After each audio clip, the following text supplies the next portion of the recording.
السلام علیکم۔ سوال ہے کہ مد کی کتنی قسمیں ہیں؟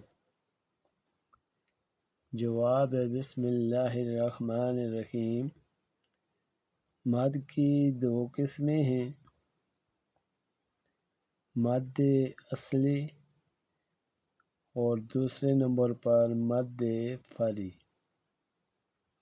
مد اصلی یہ ایسی قسم کی مد ہے جو حروف مدہ کی ذات میں پائی جاتی ہے اور اس کے لیے کسی سبب کی ضرورت نہیں ہوتی، اور اگر یہ ادا نہ ہو تو حرف کی ذاتی باقی نہیں رہتی، جس سے لحن جلی لازم آتی ہے۔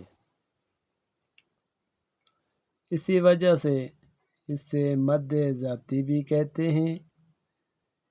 اس مد کو ایک الف کے برابر کھینچنا ضروری ہوتا ہے۔ مد فرعی یہ ایسی قسم ہے جو حروف مدہ کی اصلی مقدار یعنی ایک الف سے زائد ہوتی ہے اور اس کے لیے سبب کا ہونا ضروری ہوتا ہے۔ یاد رہے کہ مد کے سبب 2 ہیں، حمزہ اور سکون۔ محل مد جسے شرط مد بھی کہتے ہیں، حروف مدہ اور حروف لین ہیں۔